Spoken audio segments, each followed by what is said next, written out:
start with a look back, Andrew, and I'll get your thoughts on this. But we'll go back about 12 months and look at the events of the summer bushfires. Have a look. We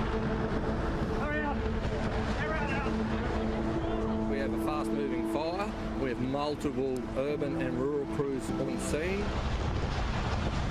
More than 60 fires currently burning, with record-breaking temperatures and strong winds causing absolute disaster. Property losses have been confirmed. We've been trapped by a falling tree, over. Stop the hose, go! The RFS is warning the worst could be yet to come. Police have confirmed an elderly couple have died. It's a sobering reminder of the ferocity of these dangerous and destructive fires. 150 homes have been destroyed. An eighth person has been killed. Thousands of people stranded in the beachside town of Malakuta are to be evacuated by sea. I can't explain how amazing our local SES is. They were there. They told us, get out, go. But it's not someone that we don't know rocking up to our door, it's someone we know. It's an old teacher, an old principal, a dad that said, we've got to go. We need to knock it down before it gets into the gully and run onto the house. Praise goes towards the fireys. Thank God they're here.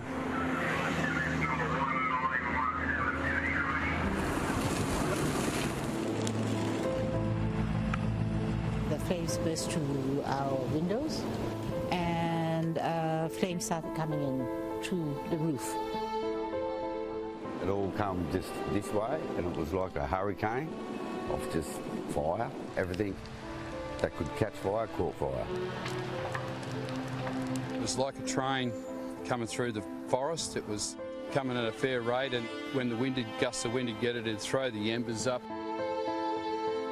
The wall of fire that hit us yesterday was unreal. It was just unprecedented, and people couldn't get to help. The deadly fire front swallowing much of neighbour towns Cobargo and Quama. To ensure that we're giving everything that is needed on the ground without being asked, we'll be turning up. How are you? I'm only shaking your hand if you give more funding to our RFS. For some, that anger is still there. Come on down, Scotty. Come and see what we've been through. A lack of communication and respect for local communities from this federal government. He and his wife sleep at a friend's house. Phone lines are still cut off. There is asbestos here. Deputy Captain of the Horsley Park Rural Fire Brigade.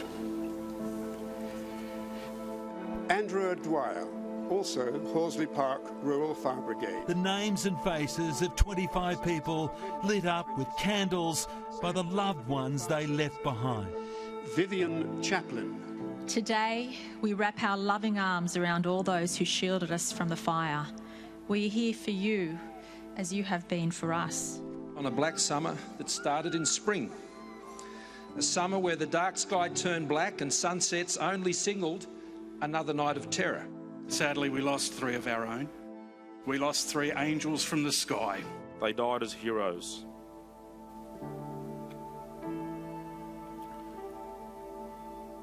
Selfless individuals paying the ultimate price while simply serving and protecting others.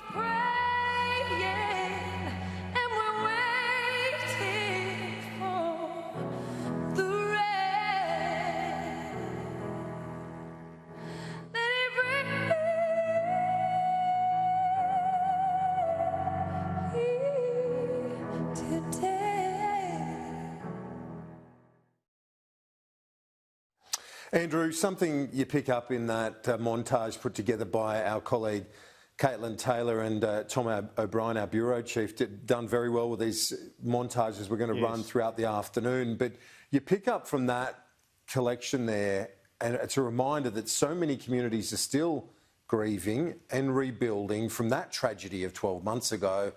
Even though we've faced a pandemic and now floods, that's still very raw for those people in those communities. Yes, and I had exactly the same thoughts, Kieran, when I watched it prior to us showing that, when I had a look this morning. It's important not to forget this occurred. And, you know, with the pandemic, I think there's a sense for some of us, even me, you know, you forget about it. You're a political editor, so you think about Scott Morrison's woes in connection with it. What about the trauma that many Australians suffered in New South Wales and Victoria in particular in relation to it? So Shane Fitzsimmons, very interesting there. He's moved on now from Rural Fire Service Chief to an agency called Resilience New South Wales, which is about recovery. Of course, his father perished during a backburning or hazard reduction operation in 2000. So you just see his emotion there, raw emotion for the children, the survivors, but seeing him sort of living his own experience too. It's extraordinary stuff, isn't it?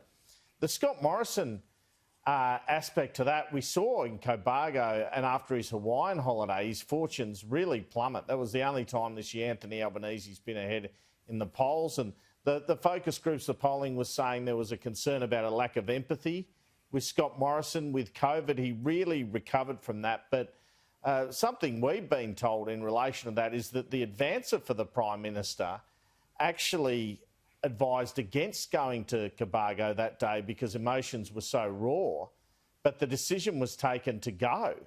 And what a bad political decision that was. You should listen to your advancers clearly. Andrew Constance, the state member there, he was never consulted before this trip. I'd been at a press conference with Scott Morrison this morning, which was largely about climate change, etc. He then flies to Cobargo and decides, without consulting Andrew Constance, to go out there when he had already visited a fire station, etc. That was a real error. But I think in a way it was a good thing for Scott Morrison. It was a wake-up call. He'd been flying since the election win, the miracle election win. He must have felt pretty infallible before the Hawaii incident and the Cobargo incident. Sometimes it's good to keep our leaders honest, you know, to show them that at any moment they can fall, really, and they have to not take that for granted. And I certainly think that was a political near-death experience for Scott Morrison. That was the feeling at the time. He recovered. He was having a hard time of it too. He lost his father shortly after that. But he's handled COVID quite well with the National Cabinet, etc. But there are tests to come. You know, there are the floods. He's set up this National Recovery Disaster Authority. So, you know, often he's been devolving to the states. Now he's picking it up with this legislation they passed out of the Bushfire Royal Commission. He can make a national emergency declaration. So out of that those disasters last year, he's gone to give himself some ownership going forward. That's going to be very interesting when we see that play out. Yeah, indeed. And a few other challenges like China, one of the big ones, probably a defining one of his prime ministership. We'll get to that a bit later, but just interesting. So to pick up on one thing that you reported, and you and I both told that the advancer had said, don't go to Cobargo, but a Lord Mayor apparently, Andrew, a Lord Mayor in the area said, no, let's go, jump in. And so the Prime Minister was taken along and the advice was not followed, and that would have avoided that embarrassment. But you could see on those clips there, you know, a sign of what you and I discussed at the time. The PM had lost his confidence, no doubt about it, at that point, given he'd been, the reactions he'd received. But from that point, he's learned his lessons, and you know, with this crisis that we've seen over many months, a once-in-a-century crisis, he's handled it much better maybe than what he otherwise would have. Well, that's a very good point. And look, yeah, no doubt he'd lost confidence. They say that happens with these guys. Occasionally, for a few days, they're really down. They're human like the rest of us. Even though the advancer had the right call and the PM didn't there, when it was some local councillor sort of took him out there and you saw him on the footage, I think the common view, particularly amongst professional politicians, is he should have just handled it better anyway. I mean, they're used to being heckled, right? So you should be able to, and their business is talking, so you should be able to find a way to talk yourself out of that situation. And Scott Morrison, well, for a Prime Minister, frankly, Kieran, he's a sensitive soul. He's known internally, they say it, it's not my words, it's some of his colleagues' words, to have a glass jaw on occasion.